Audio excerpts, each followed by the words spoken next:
Episode 1 की starting होती है एक ड्रैगन से जो कि बहुत ही ज़्यादा गुस्से में था। वो समंदर से निकलकर एक आदमी के पास आता है जिसका नाम ताइजी है। वो ताइजी से कहता है कि आखिर तुमने मुझे धोखा क्यों दिया। ये ड्रैगन बहुत ही ज़्यादा पावरफुल है, इवन कि उसकी ब्रीथ से एक स्ट्रॉन्ग वेव निकलती है जो बहुत ही ज़्यादा भयानक होती है। वो अब ताइजी को अपने पंजे से पकड़ने की कोशिश करता है, पर ताइजी किसी हवा की तरह उसके हाथ से निकल जाता है। अब ताइजी अपने बहुत सारे रूप बनाकर उस ड्रैगन के चारों तरफ से अटैक करता है और ड्रैगन भी इसका जवाब अपनी स्ट्रॉन्ग ब्लू फ्लेम से देता है। अब ताइजी अपनी कोल्ड ड्रोन वाटर टेक्निक से शील्ड ऑफ वाटर का यूज़ करते हैं, जिस पर यह ड्रैगन उससे बचने की कोशिश तो करता है पर यह अटैक उस पर लग ही जाता है और यह अटैक बहुत ही ज़्यादा पावरफुल था। अब ताइजी अपनी बहुत सारी कोल्ड्रोन से पावर्स को समन करता है और ड्रैगन भी आसमान की तरफ उड़ता है और तेजी से ताइजी की तरफ अटैक करने के लिए नीचे आता है। इस पर ताइजी कोल्ड्रोन ऑफ अर्थ से की पावर से एक बड़ी सी चट्टान समुद्र से निकालता है और ड्रैगन का अटैक उससे डॉज करता है। ड्रैगन का अटैक इतना ज़्यादा पावरफुल था कि ये चट्टान के टुकड़े टुकड़े हो जाते हैं।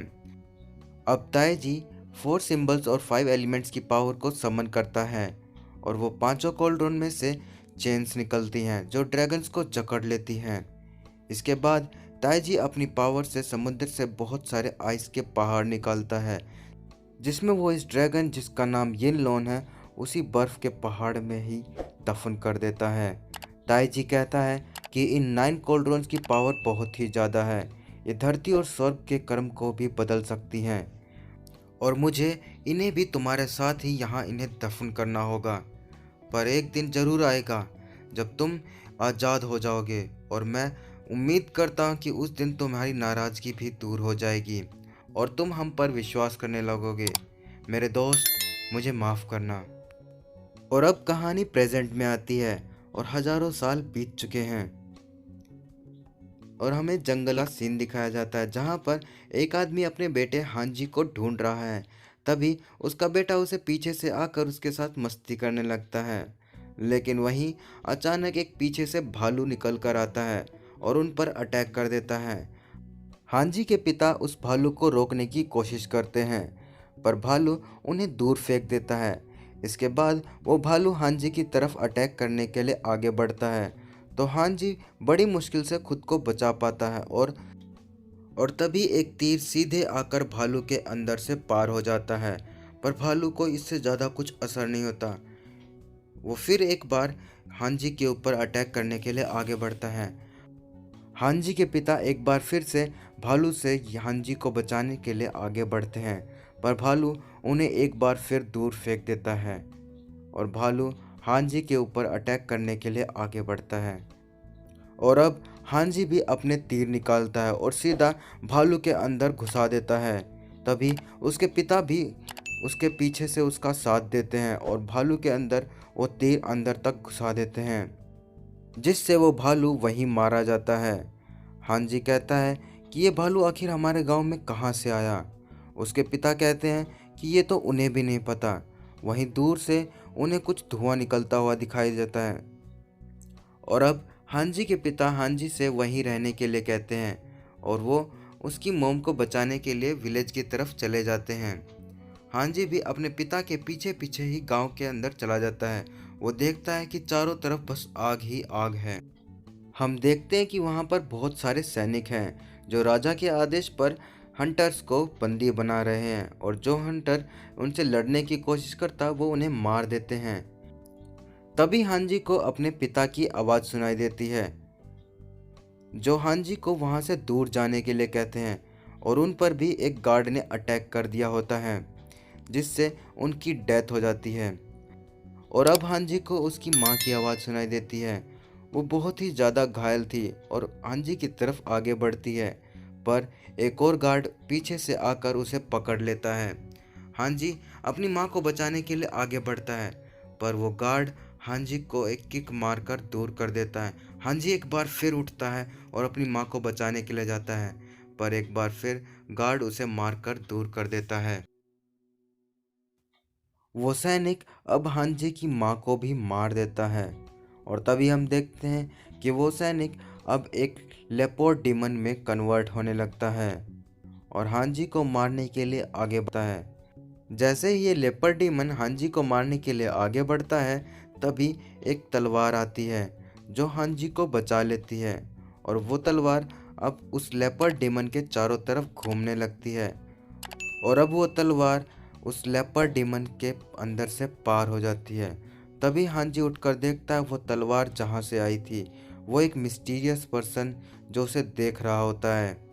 और अब हम देखते हैं कि हांजी अब बड़ा हो चुका है और वो अपनी स्वॉर्ड कंट्रोलिंग टेक्निक को प्रैक्टिस कर रहा है। ये टेक्निक उसे उस मिस्टीरियस पर्सन ने ही सिखाई होती है जो कि अब हांजी का मास्टर है।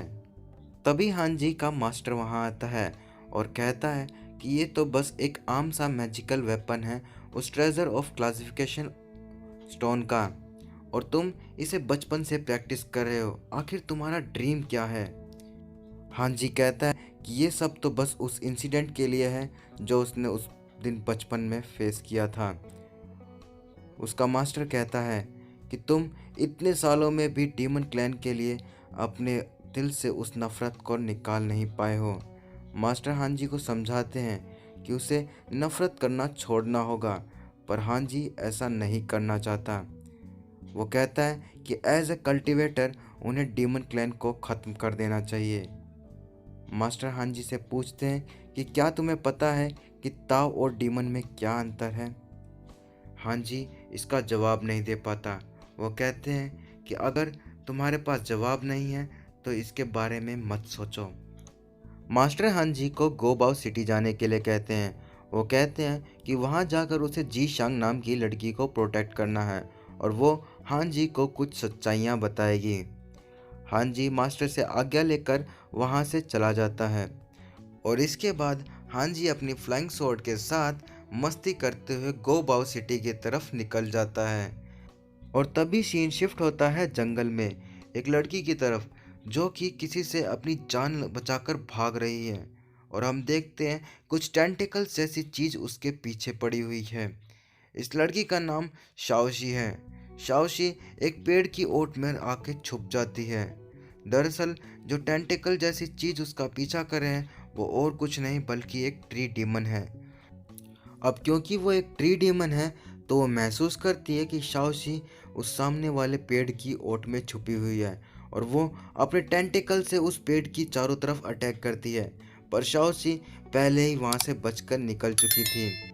और अब वो देखती है कि शाओशी उस रास्ते से भाग रही है और वो अपने टेंटिकल से शाओशी के ऊपर अटैक करती है, पर तभी एक एनर्जी शील्ड वहाँ पर उन टेंटिकल्स को आकर रोक देती है और उस डीमन को एक आवाज़ सुनाई देती है जो उससे कहती है कि स्केर्ड लॉर्ड का ये ऑर्डर है कि शाओशी को जिंदा पकड़ना है। वो बहुत ही ज़्यादा यूज़फुल है। और अब ये ट्री डीमन ना चाहते हुए भी शाओशी को जिंदा पकड़ने के लिए तैयार हो जाती है। और तभी हम देखते हैं हांजी को जो उसी जंगल के पास से गुजरता है और उसे फील होता है यहाँ कोई डेमोनिक एनर्जी है, और उसकी तलवार भी उसे टिंकल कर बताती है कि वो सही है। और अब एक बार फिर हमें शाओशी को दिखाया जाता है जो उस ट्री डीमन से भागते भागते थक चुकी है। वो अब एक ब्रिज के ऊपर आकर गिर जाती है और तभी वो ट्री डीमन पीछे से आकर शाओशी को पकड़ लेती है। वो ट्री डीमन शाओशी को अपने टेंटिकल्स में जकड़ लेती है और शाओशी को बताती है कि उसके पूरे गांव को उस ट्री डीमन ने ही मारा है और अब वो शाओशी को भी मार देगी और इस घने जंगल में उसे बचाने के लिए कोई नहीं आएगा। वो शाओशी को डरा ही रही थी कि तभी वहाँ पर हांजी अपनी तलवार से उस ट्री डीमन के एक टेंटिकल्स को काट देता है। वो ट्री डीमन पीछे हट जाती है। वो कहती है आखिर कौन है यहाँ, और तभी हांजी वहाँ नीचे आता है। वो हांजी को स्वॉर्ड कंट्रोलिंग टेक्निक का यूज़ करते हुए देख समझ जाती है कि हानजिंग लिनजिंग वैली से बिलोंग करता है। हानजिंग अब उस ट्री डीमन की तरफ अटैक करने के लिए आगे बढ़ता है, पर वो ट्री डीमन जंगल की तरफ भागने लगती है। वो अपने टेंटिकल्स का यूज़ करती है। हांजी भी तलवार के साथ उन टेंटिकल्स को काटता जाता है। हांजी अब एक तरफ खुद और दूसरी तरफ से तलवार से उस ट्री डीमन पर अटैक कर रहा था। शायद ट्री डीमन को हांजी के एक पंच से ज़्यादा बुरा ना लगा हो, पर हांजी की तलवार से उसका एक हाथ जरूर कट जाता है और अब वो ट्री डीमन बहुत ही ज़्यादा गुस्से में आ जाती है और वो अब आसपास के सभी पेड़ों से एनर्जी को स्टोर करने लगती है और वो अब बहुत ही ज़्यादा पावरफुल हो चुकी है। उसके टेंटिकल्स अब हांजी की तरफ बढ़ रहे हैं और यहाँ हमारा ये एपिसोड खत्म हो जाता है। अरे अरे कहाँ जा रहे हो? वीडियो अच्छा लगा है तो लाइक करो, चैनल को सब्सक्राइब करो ताकि नेक्स्ट वीडियो आती है आपको नोटिफिकेशन मिल जाए। इसके लिए घंटा जरूर बजाना और हाँ, कमेंट बॉक्स में अपने सजेशन जरूर देना, तुम्हारा भाई वहाँ से रिसीव कर लेगा। तब तक के लिए गुड बाय। देखते रहिए चैनल मिनी मोंक।